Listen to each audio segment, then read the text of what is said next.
Je reviens tout juste des conférences des semaines dans lesquelles j'ai choisi l'entrevue de Gérard Bouchard par Marie-France Bazot. Et avant même de commencer à parler de l'entrevue, j'aimerais qu'on parle un petit peu du contexte autour. En chemin, on s'est arrêté pour manger. Je me suis pris un petit rap du travailleur, puis malheureusement, il restait plus de bacon, donc déjà ma journée commençait assez mal.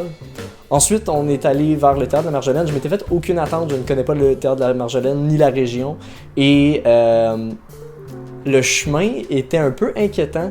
On savait pas si on était en train de se perdre en fait parce que c'est comme très sinueux. Faut que t'ailles à 30 km/h, on se perd un peu dans la forêt. J'aime pas la route, elle est comme trop étroite. C'est un gros char là-dedans. On change de papa. Pétition pour élargir la route qui mène au Théâtre de la Marjolaine. Mais j'ai tout de suite été rassuré parce que le Théâtre de la Marjolaine en tant que tel, le bâtiment est tellement magnifique. C'est bien beau, c'est genre une vieille grange. Mais c'est juste là. Wow! C'est une grange comme recyclée. Et franchement, c'est un bel exemple de ce qu'une municipalité peut faire avec des vieux bâtiments pour donner vie au milieu culturel. Puis je pense que c'était exécuté avec brio. On était bien accueillis malgré la quantité d'araignées. On s'est promené aussi un peu autour du site. Il y a plein d'autres activités qu'on peut faire, là. Il y avait un chapiteau sous lequel des histoires étaient racontées aux enfants et leurs parents. On a aussi croisé une petite pancarte sur laquelle il est écrit « Bon sentier de blablabla de la Marjolaine », je crois. Et donc, quand on s'y est aventuré, ça a été un petit peu décevant. J'ai trouvé une autre araignée encore. Et j'ai aussi été capable de perdre Léane. Je sais pas trop comment. Puis ça a été assez court comme sentier, pas nécessairement décevant, mais il était pas entretenu, puis on était très proche du reste du site, donc il allait pas vraiment loin. Est-ce qu'on est perdu? C'est pas bien grave, là, c'est juste que ça ajoute, là, déjà que j'ai pas eu mon bacon, là, je peux pas avoir ma randonnée. Bref.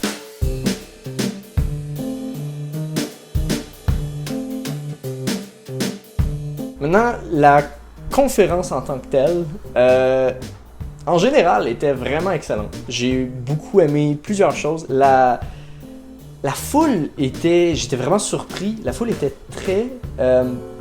et je pèse mes mots, je veux pas dire vieille, mais tête blanche. Je m'attendais vraiment à un public à peu près de l'âge de mes parents. C'était définitivement plus âgé. Je sais pas si c'est parce que bon, c'est un théâtre du petit village, donc le monde va aller là, ou si c'est peut-être des collègues de l'invité. Mais pourtant, les opinions, contrairement à ce que j'aurais cru, étaient très centrales. J'ai pas eu de sentiment que ça s'adressait plus à gauche ou à droite au niveau politique. Et c'était franchement rafraîchissant, donc on s'éloignait vraiment là, de la constante guerre médiatique, de la dichotomie politique actuelle, donc ça a vraiment fait du bien. Je pense que les opinions et les réponses de Monsieur Gérard Bouchard, j'ai pas oublié son nom, de Monsieur Gérard Bouchard étaient très recherchées, complètes, c'est un prof d'université aussi. Par contre, je sens que ce qui le freinait, c'est la forme en tant que telle du spectacle. J'aime pas appeler ça un spectacle, mais il était sur une scène. Je pense que la forme en tant que telle d'une entrevue limite les questions parce qu'on s'attend à un certain rythme entre la personne qui pose des questions et la personne qui y répond. Donc, il peut pas partir sur un exposé de 3 heures alors qu'il y a une seule question qui y a été posée. D'ailleurs, le temps aussi a été un petit peu court à mon goût. Je m'attendais vraiment à 1h30 d'exposition, tandis qu'on a eu 1 heure suivie d'un 30 minutes de questions qui, selon moi, n'était pas excessivement pertinente. Là. J'ai eu le sentiment que ça s'est comme terminé, puis que tout le monde avait un peu la même impression que le sujet principal avait été... ou du moins on s'était écarté du sujet principal. Ce que je veux dire par là, c'est que c'était censé parler de mémoire collective, et je dirais que les 2 premières questions abordaient ce sujet-là, définissaient certains termes, mais à partir de là, on est parti un petit peu plus dans l'actualité, puis on s'est éloigné de cette question, et ça m'a vraiment plutôt frappé à la fin. Donc la dernière question qui a été posée, ou l'avant-dernière, portait sur le « je me souviens » sur nos plaques d'immatriculation. Et si on va sur le site du Théâtre de la Marjolaine, c'est exactement ce qui était mis de l'avant. Là, la grosse citation là, se termine par « expliquons le « je me souviens ». Et franchement, On n'en a pas fait mention et c'est vraiment à cette question-là que j'ai réalisé à quel point on avait dévié du sujet. Donc niveau rester sur une ligne directrice, j'ai l'impression que ça l'a souffert un peu, surtout parce que les questions qui lui étaient posées cherchaient à aller ailleurs et c'est tout à fait correct, ça a quand même été très très divertissant. Et il y a aussi quelques fois où j'ai l'impression qu'on sortait du champ d'expertise de Monsieur Bouchard, de Monsieur Bouchard.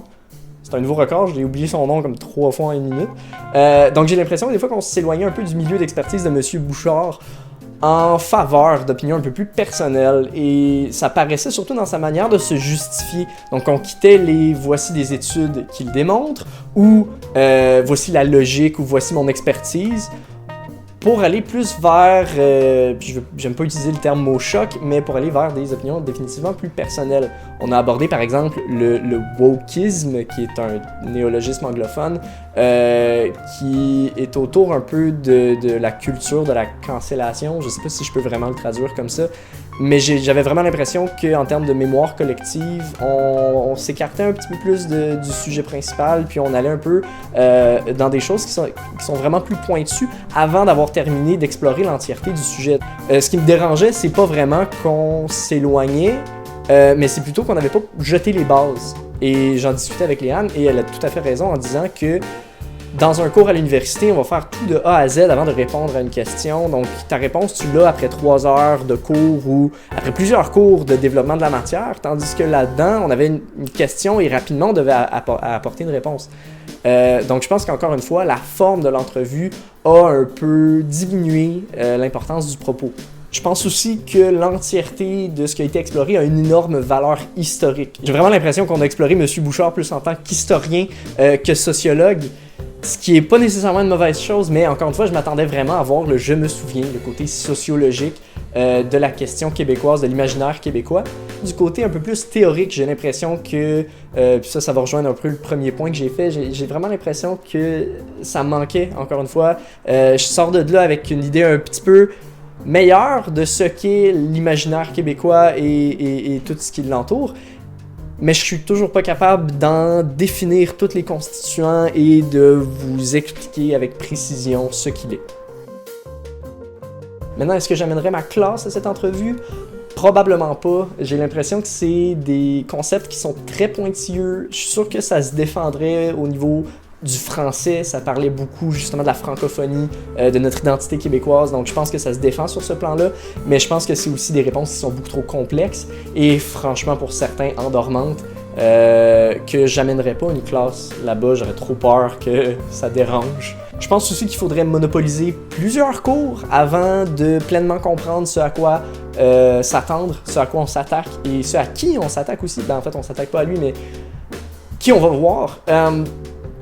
Parce qu'il est quand même plutôt obscur, du moins moi je le connaissais pas de nom, je connais pas non plus ses écrits, puis je pense qu'il traite d'un sujet qui est assez particulier. J'aurais plus vu ça au cégep ou encore à l'université. À l'université, totalement. Je serais allé voir ça avec plaisir, je pense que ça a été très agréable, mais je pense que c'est pas fait pour une classe du secondaire, j'irais vraiment peut-être plus vers le cégep. Quant à ma note globale, je donnerais